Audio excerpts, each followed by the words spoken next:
Wow! Hi guys! So, here we are at Robinson's Magnolia kasi nag-crave kami sa handa sa fiestahan. Nakita nga namin na meron dito nagtitinda like patatim. Yummy! Before kami pumunta sa nasabing store, kami ay bumili muna dito sa supermarket ng aming appetizer para naman mamaya ganahan kaming kumain. Yung tipong 'pag pupunta ka sa fiestahan, kailangan magana kang kumain para madami kang makain, gano'n. After namin kumain ng pampagana, so dumiretso na kami sa Serenity para mag-order ng tada! Patatim! Wow, ang sarap! Look yummy! Nabili lang namin siya for only ₱550. So, 'di ba kayang-kaya ng budget? Tapos ang laki-laki pa niya. Actually, small ito. Merong dalawa silang choices ng small at saka big. So, since dalawa lang naman kami, so small lang yung aming kinuha. Pero ang laki niya para sa aming dalawa. At hindi mabubutas ang inyong bulsa, oh, 'di ba? Actually, balak pa sana namin bumili diyan ng chicken kasi nakita ko yung isang nag-order. Ang dami niyang chicken at saka mukhang talaga siyang masarap at saka mukhang crispy yung kanyang balat. Kaso ang problema, dito pa nga lang sa isang malaking or sa isang small na patatim na 'to, feeling namin hindi na namin kayang ubusin. So, hindi na muna kami order. So, napagdesisyon na namin na sa sunod na balik namin, dun na lang kami mag-o-order ng chicken para at least may iba kaming matikman na luto from Serenity Restaurant. Since ang order namin dito is no drinks, nag-order kami ng aming beverages through Foodpanda. Naghanap lang kami ng, kiosk or ng store na puwede namin mapagbilhan ng milk tea and coffee.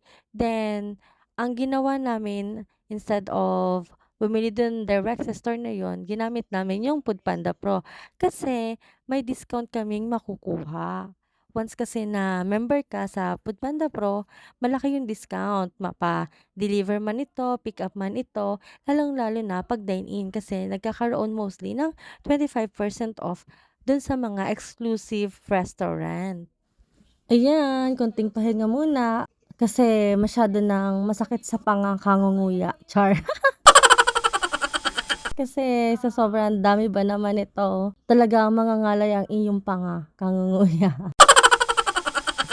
So ayan, ang dami pa rin natira, pero kailangan ubusin kasi siyempre sayang naman yung pera, 'di ba, kung hindi mo ubusin. Tsaka ako kasi yung taong lagi kong iniisip na marami ang nagugutom, tapos bakit kailangan kong hintuan itong pagkain na 'to, 'di ba? Yung parang iniisip ko na sayang, sayang kung may matitira. Yung parang gano'n, gano'n yung instinct ko lagi kaya may time talaga na tumaba ako. Char! No connect, hindi kasi nga lagi kong inaubos yung pagkain ko. Kasi yun naging instinct ko. So ayan, talagang pinilit ko pa talaga siyang ubusin. Lalo na yung mga gulay kasi siyempre yung mga gulay masustansya yan. Yan, broccoli. So, pinilit ko talaga silang ubusin. Doon na sobrang tigas na ng tiyan ko. At ayan, busog na naman ang mga inday. Masyado na naman silang satisfied sa kanilang kinain. It's a 10/10. Yung sarap niya, yung dami niya, yung price niya na kayang-kaya lang. So, 10 out of 10. Bago matapos ang video, mag-shoutout muna tayo. Shoutout kay ni Yakisut pa. Gano'n na rin kay Ate Island Glory, happy birthday. Belated happy birthday po. Gano'n na rin sa lahat ng mga nagbe-birthday, especially may mga cousins, Kuya Aris, Uming, at Ate Bibiro. At happy birthday sa inyong lahat. Happy birthday to you. Happy birthday to you. Gano'n na rin sa akin, napaka-supportive na pamilya. Wow, pamilya! Shoutout sa kapatid ko at sa mama ko. Sa kapatid ko na tsumika pa sa'kin na pini-play niya yung video ko while nasa loob siya ng klase. Playing lang sa cellphone niya. Oh, supportive talaga. Thank you so much. Gano'n na rin, shoutout kay Kuya Ryan Filino and kay Trupa. good luck, true pa sa iyong bagong business, skating business. O, 'di ba? Skating board. Tama ba? Tawag doon, skating business? Basta yun na yun. And then, sa lahat po na gusto magpa-shoutout, kindly comment it down po para sa susunod na video, kayo po ay aming ma-shoutout. At guys, it's a good news! So, na-meet na namin ang 4,000 hour views at kunting kembat na lang para sa subscribers.